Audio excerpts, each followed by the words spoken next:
Bismillahirrahmanirrahim. Alhamdulillahi alamin. Wassalatu wassalamu ala khatamin nabiyyina wal mursalin Sayyidina wa habibina Muhammadin wa ala alihi wa sahbihi ajma'in wa ba'du.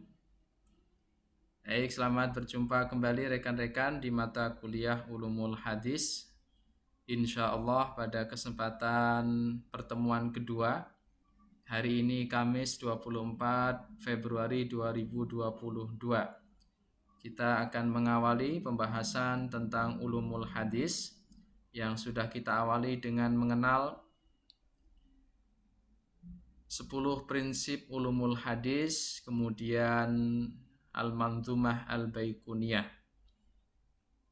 Baik. Sebelum kita masuk pada pembahasan tentang hadis sahih, hadis hasan, dan hadis dhaif, kita akan mengulang sebentar materi pada pekan yang lalu tentang 10 prinsip ulumul hadis. Silakan rekan-rekan kita baca agak cepat dari 10 prinsip ulumul hadis ini. Baik, silakan. Siapa yang berkenan untuk membacakan?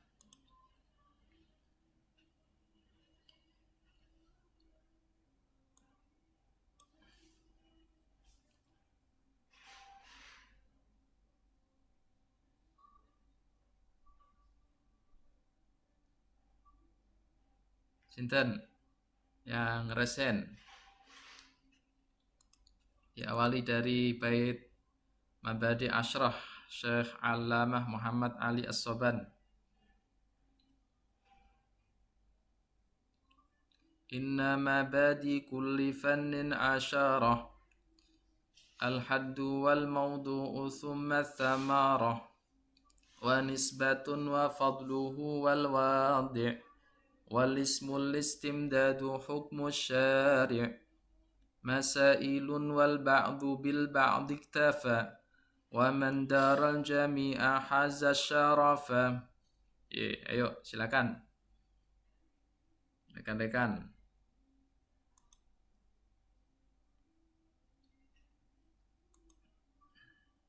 Kita sapa ada Kak Umi Hani. Kak Umi, bisa diawali? Ustaz. Oke, yuk.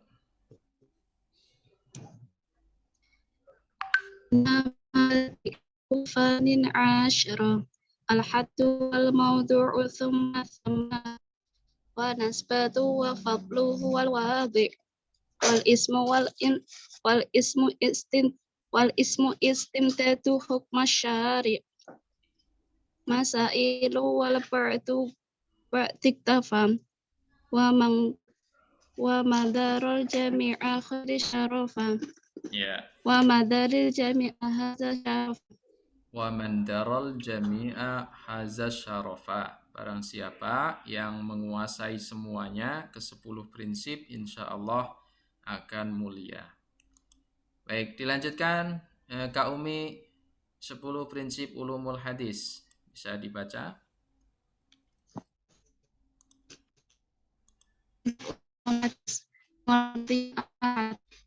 Ilmu yang mempelajari cara penjagaan dan penyimpanan sifat para ulama hadis dan yang lain sebagainya. Tema al-maudhu.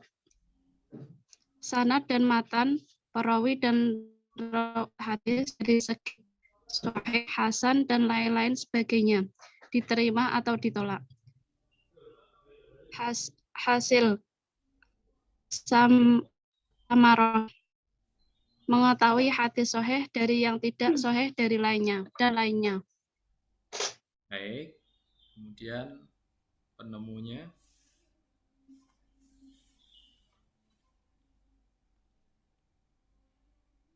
Masih bersama Kak Umi, silakan. Penemu awal musonif.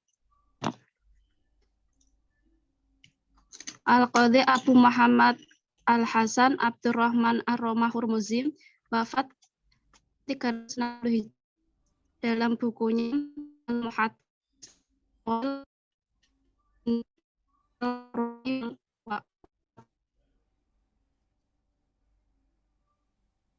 Al-muhaddis al-fasil bainar rawi wal wa'i.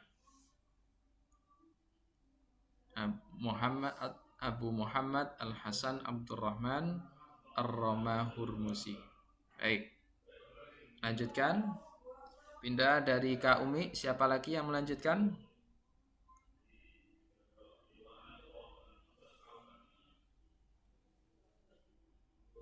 Saya Ustadz. Baik, ahlan wa sahlan. Siapa ini? Man ana? Man ana? Nurul Lasari Ustadz. Oh ya, Kak Nur. Silakan Kak Nur. Ya. Nama. Nama al-ism ilmu hadis dirayah atau mustalahul hadis. Sumber al-istimdad, penelusuran keadaan para perawi hadis. Hukum mempelajari hukmu asy-syar'i, fardu kifayah. Hubungan dengan ilmu lain, nisbah, sebagai penguat dan penjelas kedudukan sunnah atau hadis sebagai penjelas Al-Quran. Baik, setelahnya masih Kak Nur Komalasari.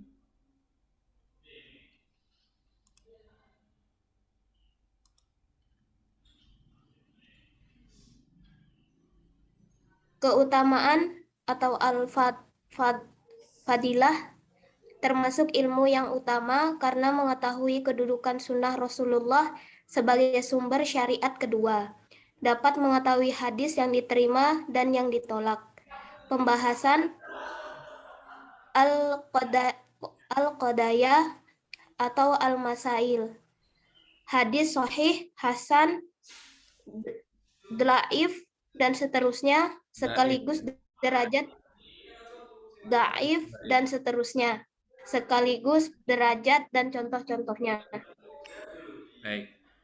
Nah, rekan-rekan, demikian materi kita pada pekan yang lalu. Hari ini kita masuk pada pembahasan Al-Manzumah Al-Baiquniyah, pengarangnya dan konten kandungan dari ulumul hadis dari sumbernya referensi kita ini Al-Manzumah Al-Baiquniyah. Baik. Al-Manzumah Al-Baiquniyah. Pengertiannya silakan. Siapa yang membacakan setelah Kak Nur? Saya Ustadz. Baik. Siapa saya? Tidak terlihat. Siti Azizah Ustadz. Baik, Kak Azizah, silakan.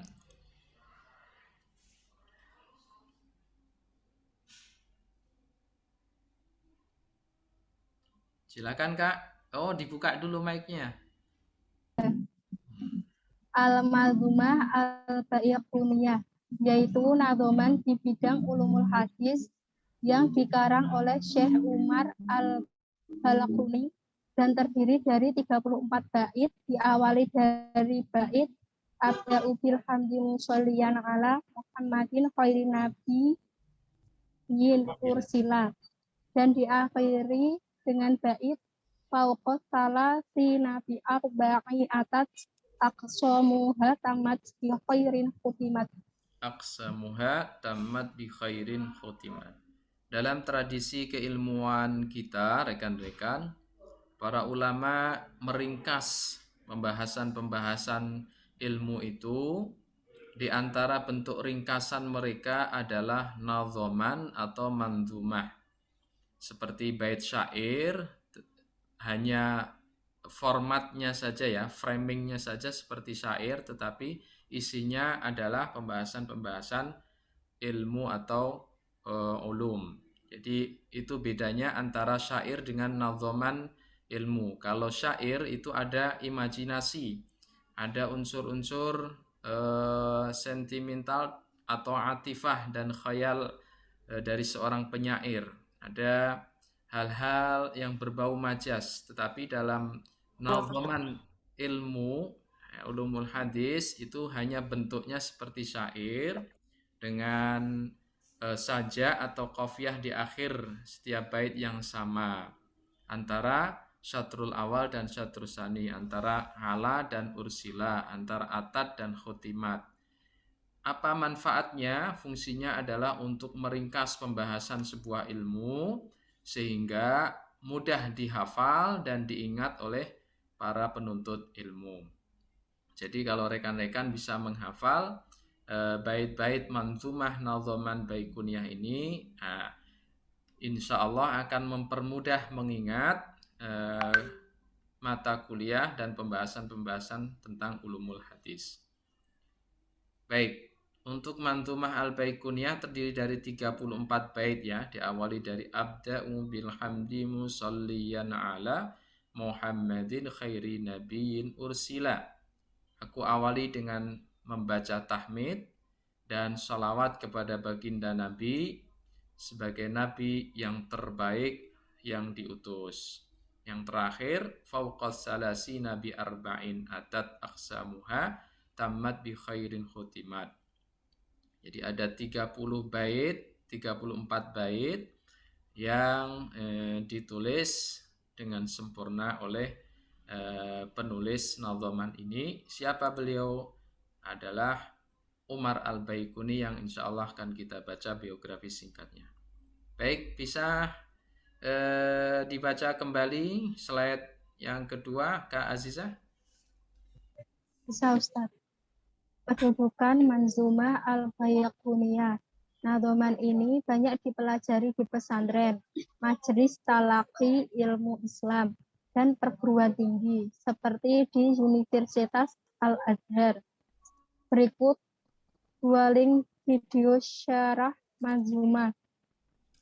Dr. Luman Hakim dari Lombok, kajian syarah Baikuniyah.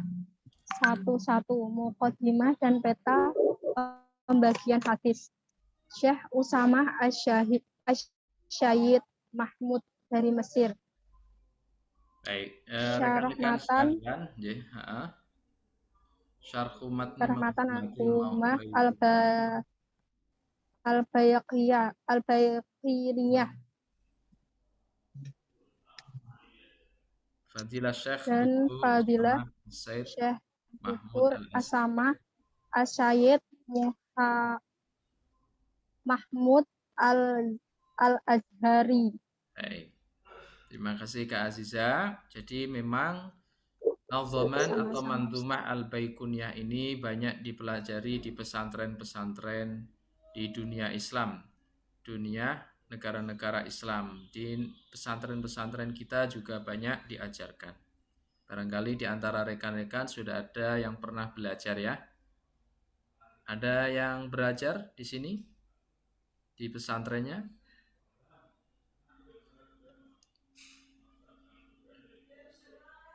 Baik, nanti rekan-rekan yang sudah pernah belajar bisa bekerja sama membantu teman-teman yang lain supaya mata kuliah ini bisa mencapai target ya. Semuanya bisa lulus dengan baik.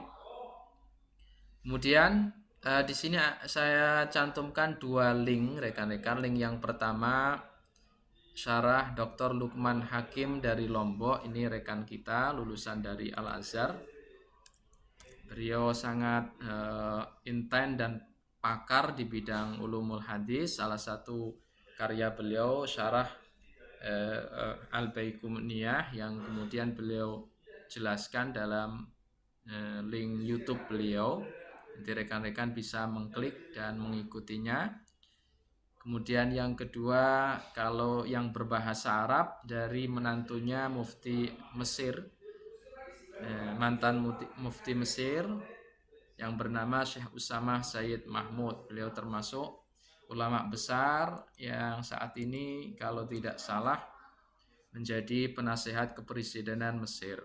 Masih muda tapi luar biasa ilmunya. Di antara kajian dan majelis talaki ilmu beliau tentang syarah manzumah baikuniyah seperti yang ada di link ini. Nanti rekan-rekan yang ingin membuka mengikutinya tetapi berbahasa Arab ya, silakan mengkliknya juga. Baik, Selanjutnya, rekan-rekan, siapa pengarang atau perumus penulis nadhaman Manzumah Baikuniyah? Beliau adalah Umar Al-Baikuni. Kita baca setelah Kak Azizah. Siapa? Silakan. Ada Kak Saya, Aini. Oke. Ada Kak Aini dan Kak Dela ya. Rahayu juga. Baik. Silakan Mbak Aini dulu.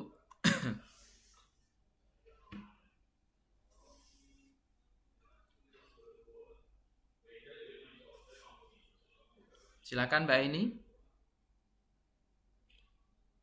Mic-nya dibuka. Umar Al-Baiquni, nama Umar bin Muhammad bin Futuh Al-Baiquni Ad-Damasqi Asy-Syafi'i. Ulama hadis masyhur dengan Manzumah Al-Baiquniyah. Disyarah oleh banyak ulama, diantaranya adalah Muhammad bin Utsman Al-Mirghini, Dr. Lukman Hakim MA Lombok dalam Bulughul Umiyah, dan Syekh Hasan Muhammad Al-Masyatah dalam kitabnya At-Taqrirat As-Saniyah. Karya yang lain Syekh Umar karya yang lain Syekh Umar Al-Baiquni di bidang ilmu hadis Fathul Qadir Al-Mughis. Wafat 1080 Hijriah atau 1669 Masehi. Baik, berarti hijriahnya abad keberapa ini Kak Aini? Wah, beliau hidup pada abad keberapa berarti Kak Aini? Hijriahnya?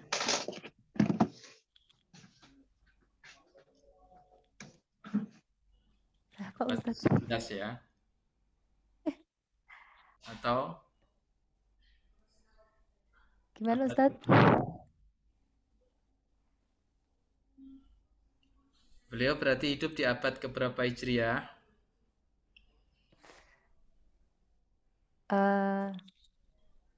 Tahun 1080 wafatnya.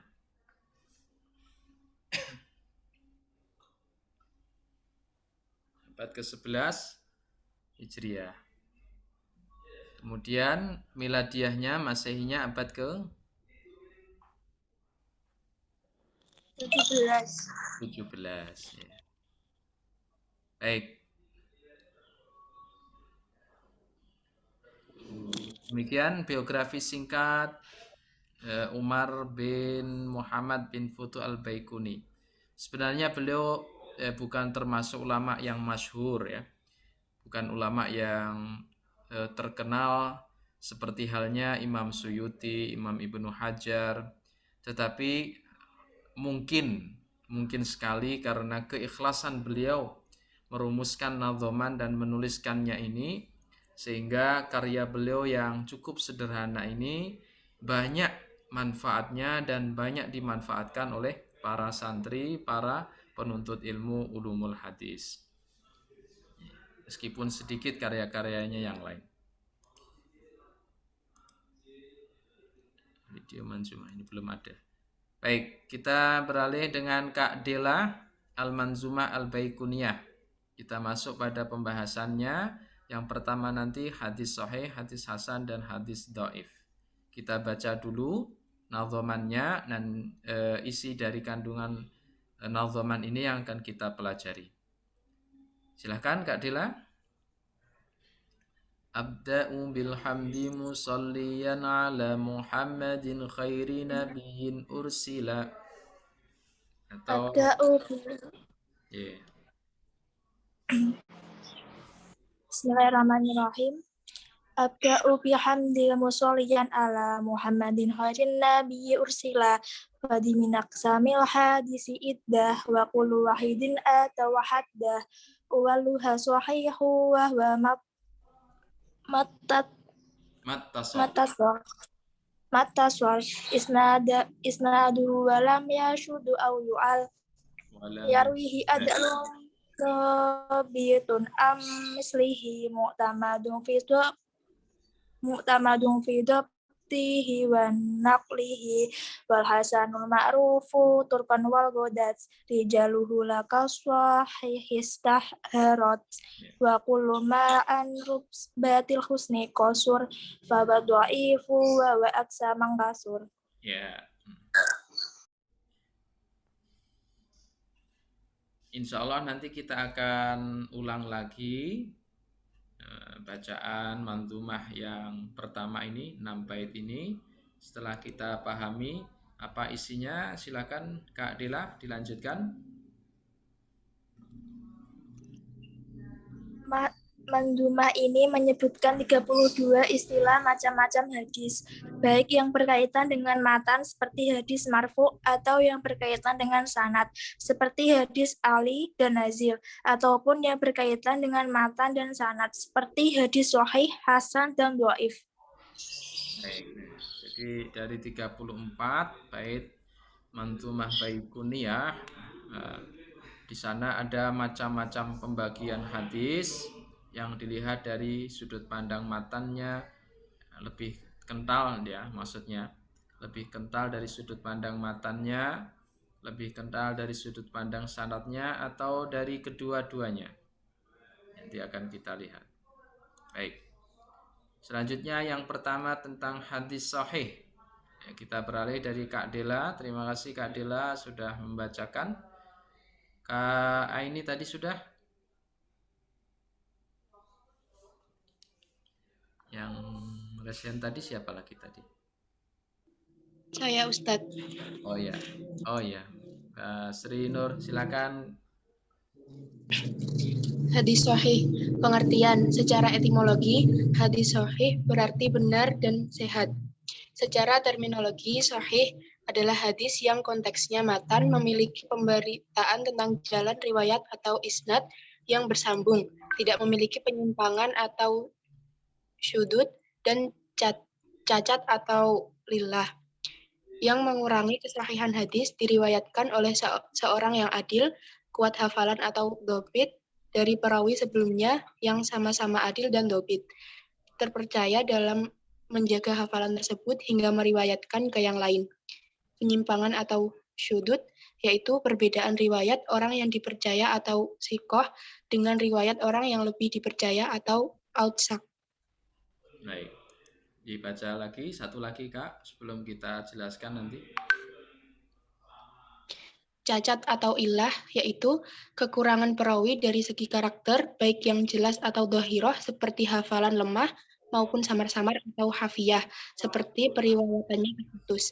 Adil yaitu seorang muslim balik mukallaf, berakal sehat, tidak fasik atau tidak memiliki sifat-sifat buruk yang mengurangi wibawanya seperti dolim dan lain sebagainya. Kuat hafalan atau dhobit yaitu mampu menjaga hafalan sejak mendengarnya sampai meriwayatkannya kembali. Ya, baik. Kita kembali ke pengertian hadis sahih ya, seperti yang dibacakan ke Nur Rahayu.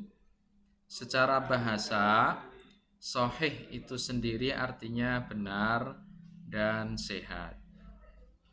Jadi secara istilah terminologi, hadis sahih adalah hadis yang kontennya, yang saya maksud konten ini adalah matannya hadis, bunyi hadisnya, memiliki pemberitaan tentang jalan riwayat atau jalur riwayat yang disebut dengan isnad yang bersambung. Tidak boleh terputus di tengah jalan satu generasi dari generasi sebelumnya dan setelahnya harus bersambung. Apa maksudnya bersambung? Ada keyakinan pasti bertemu antara guru dengan muridnya, antara satu perawi dengan perawi yang lain sebelum atau sesudahnya. Apa mungkin tidak bertemu? Mungkin. Ada beberapa macam hadis yang perawinya tidak bersambung. Seperti apa? Gurunya meninggal tahun seumpamanya ke-9 Hijriah. Perawi pertama meninggal tahun 9 Hijriah. Perawi berikutnya baru lahir tahun 10 Hijriah. Nah, berarti itu tidak akan bersambung. Karena tidak mungkin bertemu antara yang sudah meninggal dengan yang baru lahir. tidak memiliki penyimpangan. Penyimpangan ini dalam istilah hadis ini disebut dengan syudzud.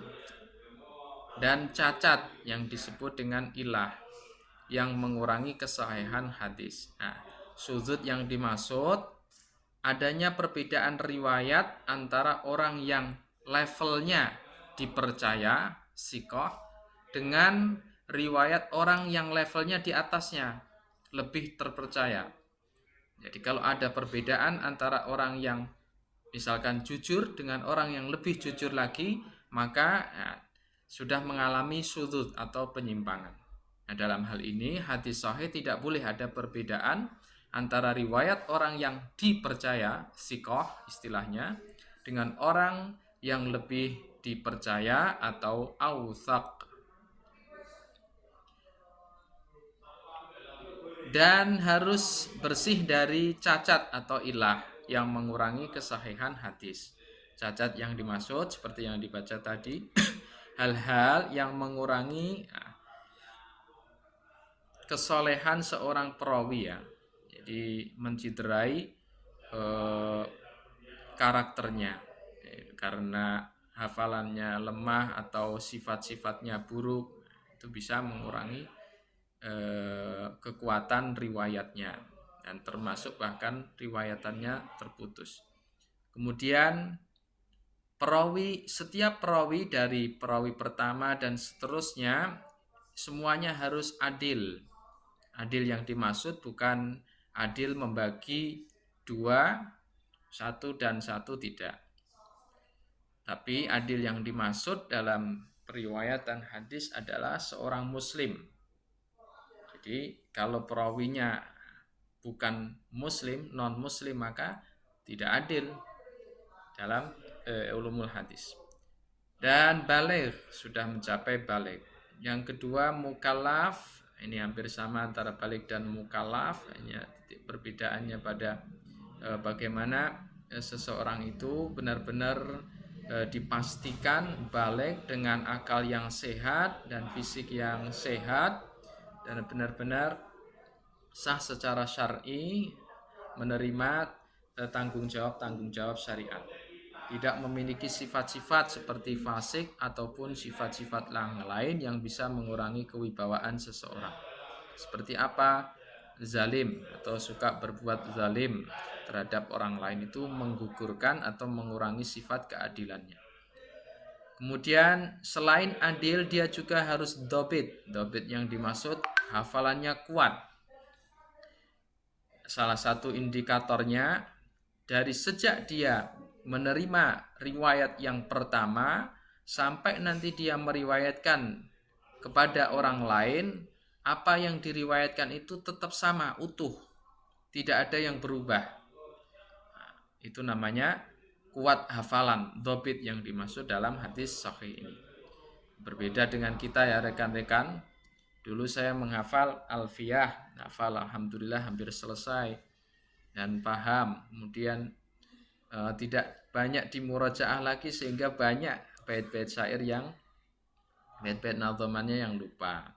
Dulu deres hafalan Al-Quran sehari bisa 5 juz, 7 juz karena lancar. Sekarang mau deres 2 juz, 1 juz saja sudah 4-4-an ya. Karena sudah banyak yang lupa. Dulu tidak, perawi hadis sahih harus kuat hafalannya. Dari awal dia menghafal sampai meriwayatkan atau mengajarkan kembali sama kekuatan hafalannya. Itulah derajat hadis sahih. Karena saking ketatnya periwayatan hadis sahih, maka hukumnya tingkatannya sangat tinggi.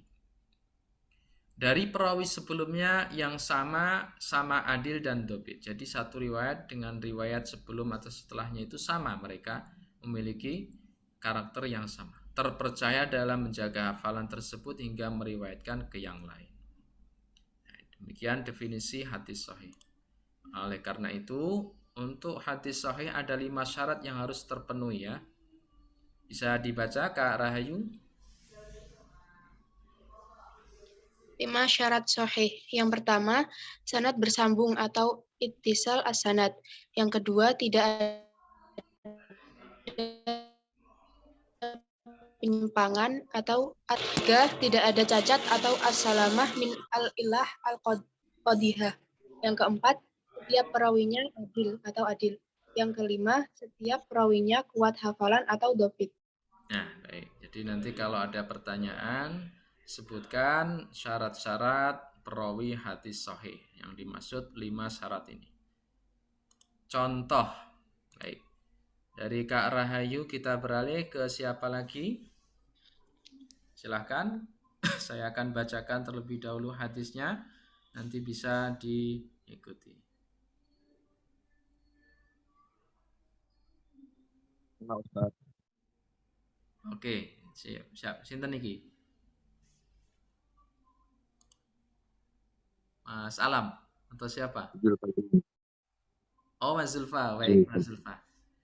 Ma rawahul Bukhari 'anil A'raji 'an Abi Hurairah radhiyallahu anhu 'anin Nabiy sallallahu alaihi wasallam qala laula an ashqa 'ala ummati la amartuhum bis-siwaki ma'a kulli shalah. Ya, silakan Mas Zulfa. Bismillahirrahmanirrahim. Ma rawahul Bukhari an A'raji an Abi Hurairah radhiyallahu an anna Nabi sallallahu alaihi wasallam qala laula an asyqa ala ummati la amartuhum bisiwaki ma'a kulli sholatin. Ya, artinya Diriwayatkan oleh Imam Bukhari dari Al-A'raj dari Abu Hurairah radhiyallahu an anna Nabi dari Nabi sallallahu alaihi wasallam bersabda, seandainya tidak memberatkan umatku, sungguh akan memerintahkan mereka untuk bersiwak pada setiap akan sholat. Oke. Hadis ini diriwayatkan oleh Imam Bukhari dan perlu diketahui rekan-rekan, Imam Bukhari meriwayatkan banyak hadis ya, ribuan hadis sahih dalam karyanya yang sangat monumental dan merupakan kitab tersahih atau paling valid setelah kitab suci Al-Quran, yaitu Al-Jami' As-Sahih. Nama kitabnya Al-Jami' As-Sahih. Di antara hadis yang diriwayatkan Imam Bukhari termasuk hadis sahih, hadis yang kita baca tadi ya. Laula an asyqa ala ummati la amartuhum bisiwaki ma'a kulli shalah. Seandainya tidak memberatkan umatku, sungguh aku akan memerintahkan mereka untuk bersiwak pada setiap akan sholat. Jadi Rasulullah yakin kalau sampai bersiwak, membersihkan mulut dan gigi, baik dengan kayu siwak maupun dengan gosok gigi, sikat gigi dan pasta gigi, Rasulullah tahu kalau sampai mewajibkan pasti akan sangat memberatkan umatnya.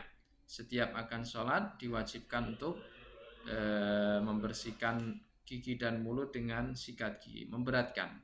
Oleh karena itu, kemudian Rasulullah SAW tetap menganjurkan dengan sangat ditekankan untuk membersihkan mulut dan gigi, tetapi tidak sampai diwajibkan.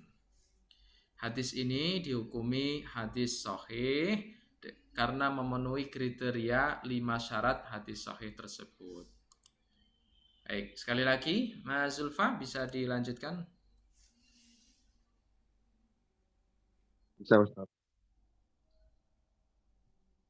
Hukum bisa dipakai untuk argumentasi atau dalil hukum, ijtihad, dan contoh penggunaan bahasa ijtihad baik dalam ajaran agama yang pokok, prinsipal,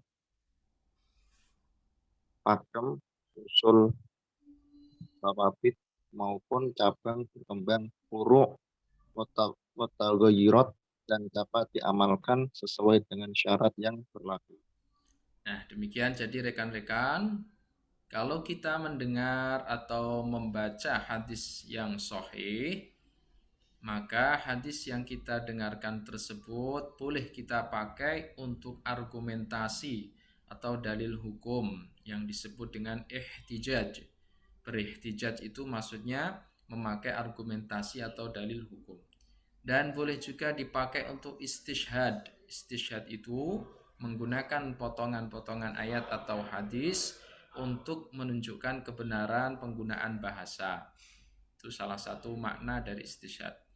Kemudian, baik yang berkaitan dengan ajaran-ajaran agama yang pokok, prinsipal atau pakem, yang disebut dengan istilah usul atau thawabit, maupun yang sifatnya cabang dan akan terus berkembang, bisa berubah-ubah, yang kemudian disebut dengan furu' atau mutaghayyirat, sama-sama boleh menggunakan hadis sahih.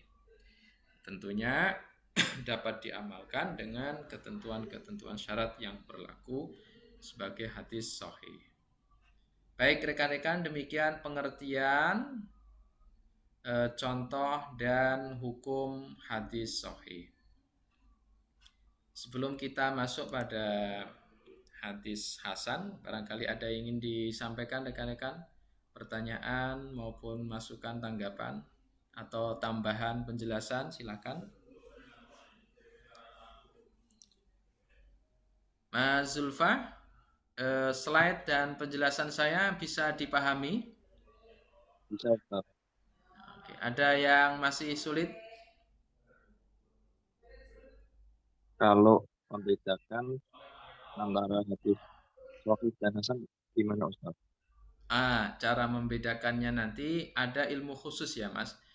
Kita misalkan mendengar atau membaca sebuah hadis yang tidak disebutkan ini hadis sahih, hasan atau dhaif, siapa yang meriwayatkan ya, matanya saja, tiba-tiba kita membaca flyer atau postingan atau status apa ini hadis sahih, hasan atau dhaif atau yang lainnya, maka dalam hal ini sebenarnya ada ilmu khusus yang disebut dengan ilmul jarh wa ta'dil. Nah, ini di atas ilmu atau salah satu cabang ulumul hadis yang konsen ya, mempelajari kalau dalam bahasa kita ilmu kritik dalam tanda kutip ya, kritik hadis. Salah satu manfaatnya adalah untuk mengetahui hadis hasan, sahih atau dhaif. Kemudian juga ada sebuah ilmu namanya ilmu takhrij juga. Bagaimana kita mentakhrij hadis, siapa yang merawi, perawinya bagaimana, dari mana sumbernya, kemudian matannya. Nah, itu didukung dengan ayat-ayat Al-Quran atau hadis-hadis lain atau riwayat-riwayat yang lain. Nah, baru kemudian disimpulkan para ulama pakar hadis itu, oh hadis ini termasuk hadis sahih atau hasan atau dhaif. Demikian barangkali bisa sedikit memberikan jawaban Mas Zulfa. Terima kasih Ustaz atas penjelasan. Untuk permulaan ini kita mentarget mengenal apa itu hadis sahih, ciri-cirinya secara umum, kemudian contoh dan hukum menggunakannya. Baik, yang lain silakan. Selain Mas Zulfa, kita masuk pada pembahasan hadis hasan.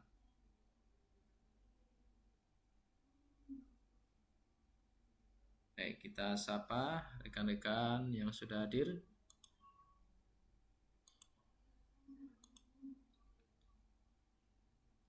Tadi pagi belum dengar suaranya Kak Uswatun Hasanah. Assalamualaikum Kak Us. Iya Ustaz.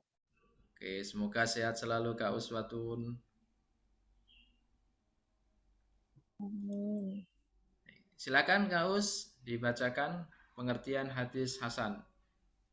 Hadis hasan, pengertiannya secara etimologi hasan artinya bagus.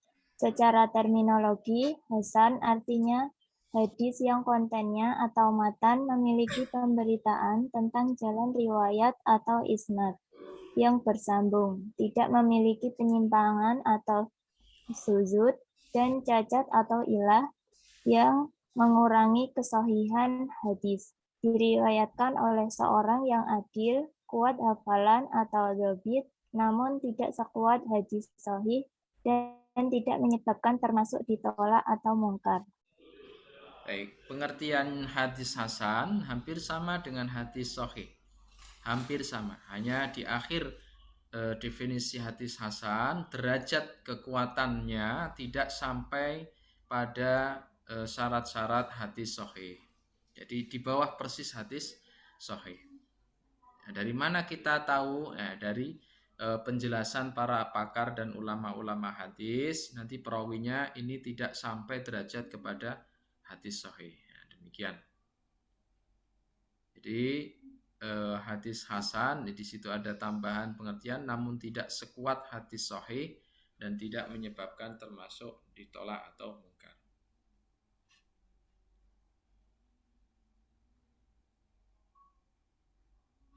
Baik.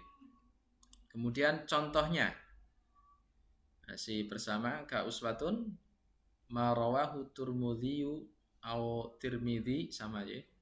Ma rawahu Tirmidzi an Husyaimin Yazid bin Abi Ziyad an Abdurrahman bin Abi Laila anil Barra bin Azib qala qala Rasulullah sallallahu alaihi wasallam innahu haqqan 'alal muslimina an yaghtasilu yaumal jumu'ati. Silakan Kak Uswatun. Ma rawahu Tirmidzi an Husaini Yazid bin Abi Ziyadin an Abdurrahmani bin Abi Laila an ila Barra'i Bani Azibin qala Rasulullah sallallahu alaihi wasallam innaha haqqa 'alal muslimina an yaktasilu yaumal jumu'ah. Diriwayatkan oleh Tirmidzi dari Husain Yazid bin Abi Yazid dari Abdurrahman bin Abi Laila dari Bara' bin Azib. Ia berkata, Rasulullah Shallallahu Alaihi Wasallam bersabda, sungguh suatu hal yang sangat ditekankan bagi kaum muslimin untuk mandi pada hari Jumat. Hadis hasan karena Husain diyakini telah menampakkan yang baik dari yang cacat, akan tetapi telah diriwayatkan dengan lafal mutaba'ah oleh Abu Yahya At-Taimi sehingga menjadi hasan. Baik, ini contoh hadis hasan yang mana Ibnu Hajar, yang mana para ulama, mohon maaf, menyebutkan salah satu perawi hadis ini yang bernama Husyaim itu diyakini melakukan tadlis. Apa itu tadlis? Menampakkan yang baik dari yang cacat. Artinya ada sesuatu yang tidak baik atau cacat tetapi kemudian dipoles seolah-olah menjadi baik oleh perawi yang bernama Husyaim ini. Nah, Husyaim ini ditengarai oleh para ulama hadis sering mentadlis, termasuk hadis yang diriwayatkan ini. Salah satu riwayatnya dari Husyaim ini yang menyebabkan hadis ini tidak sampai pada derajat sahih, hanya sampai pada level hadis hasan. Akan tetapi meskipun Husyaim ini mentadliskan, tetapi hadis ini juga diriwayatkan dengan lafal. Nah, periwayatan dengan lafal yang benar atau yang sahih seperti ini disebut dengan istilah mutaba'ah. Diriwayatkan oleh Abu Yahya At-Taimi dengan lafal seperti ini sehingga kemudian hadis ini bisa masuk dalam kategori hadis hasan.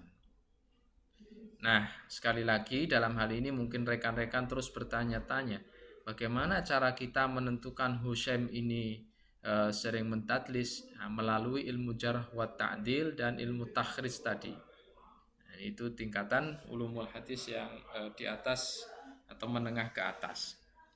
Ya, kita tinggal mengutip penjelasan para pakar dan ulama-ulama hadis. Keterangan ini kita ambilkan dari syarah Muhammad Al-Mashad tadi ya, yang mensyarah kitab atau Manzumah Al-Baiquniyah dalam kitabnya At-Taqrirat As-Sanniyah. Baik, hukumnya bagaimana hadis hasan? Silakan.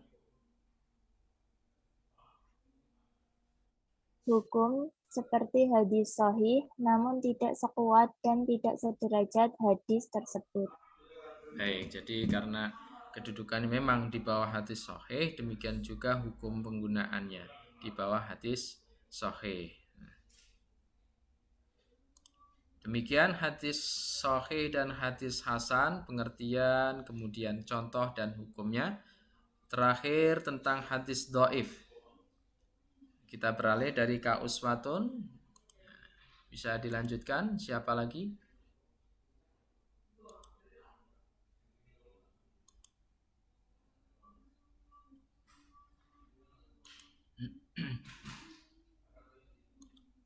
Mas Rifki Hanif hadir, Mas Rifki? Hadir Ustaz. Oke, Mas Rifki. Silakan Mas Rifki, coba on kamera kalau kuat barangkali.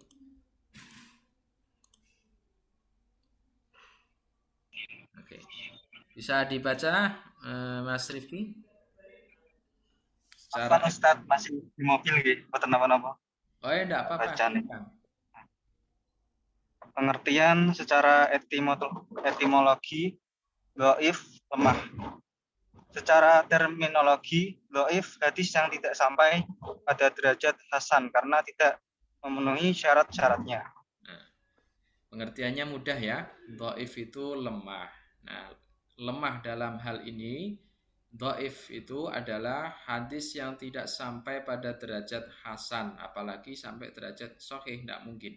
Karena hasan saja tidak sampai levelnya, karena tidak memenuhi syarat-syaratnya. Nah, syarat-syaratnya hadis hasan apa? Seperti yang disebutkan dalam pengertian atau definisinya tadi. Contohnya seperti apa? Saya bacakan terlebih dahulu, Mas Rifki, diperhatikan.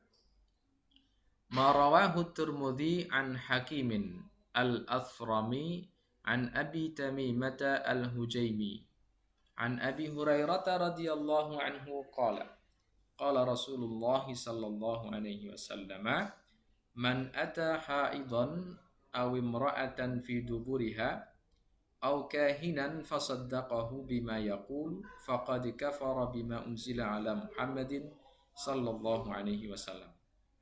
Silakan Mas Rifki. Ya. Marahul Tirmidzi an Hakimi As-Sami an Abi Tamimatal Hujaimi an Abi Hurairah radhiyallahu an.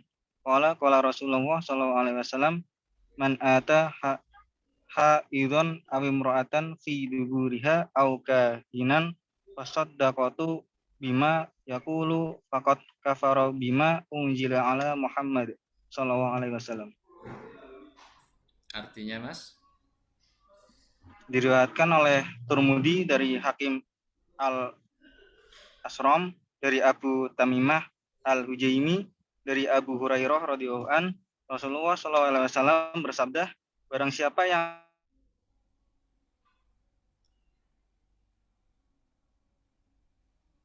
tangi dukun lalu mempercayai apa yang dia katakan, sungguh telah kufur terhadap apa yang diturunkan kepada Muhammad SAW. Ya.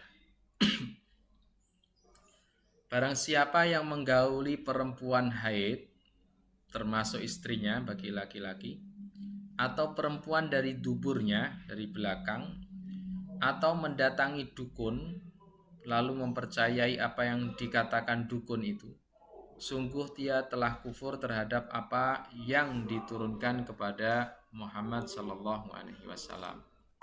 Hadis ini dianggap atau dihukumi dhaif karena kenapa?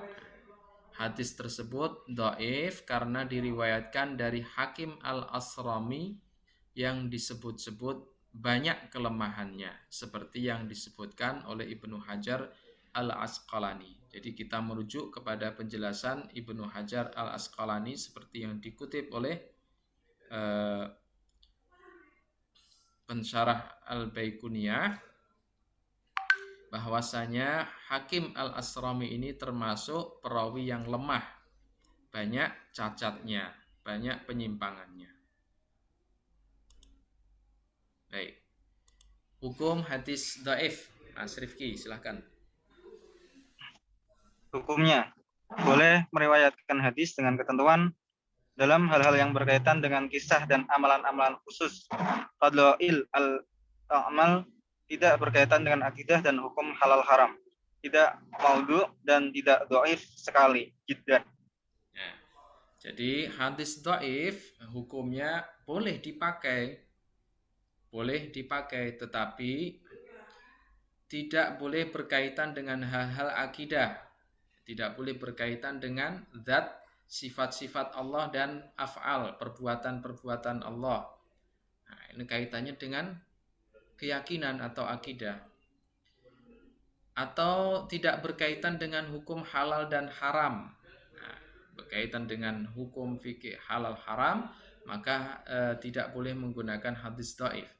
Nah, boleh menggunakan hadis dhaif untuk amalan-amalan yang khusus dalam istilah fadhailul a'mal, seperti amalan-amalan sunnah, puasa, salat-salat sunnah, atau sedekah-sedekah sunnah dan yang lainnya. Nah, dalam hal kisah para nabi dan rasul pun juga diperbolehkan. Dan yang ketiga, hadis dhaif ini boleh digunakan selama tidak turun sampai derajat ke maudhu, ya, hadis maudhu, dan juga tidak sampai turun ke derajat dhaif jiddan atau dhaif sekali. Masih dalam level hadis dhaif saja. Baik, rekan-rekan sekalian, pembahasan kita pada hari ini kita cukupkan sampai hadis dhaif ini, pengertian, contoh, dan hukumnya. Insya Allah akan kita lanjutkan pada pertemuan berikutnya dengan pembahasan bait-bait nazam Al-Baiquniyah berikutnya. Sampai di sini barangkali ada yang ingin disampaikan, pertanyaan, masukan, tambahan, atau tanggapan, saya persilakan.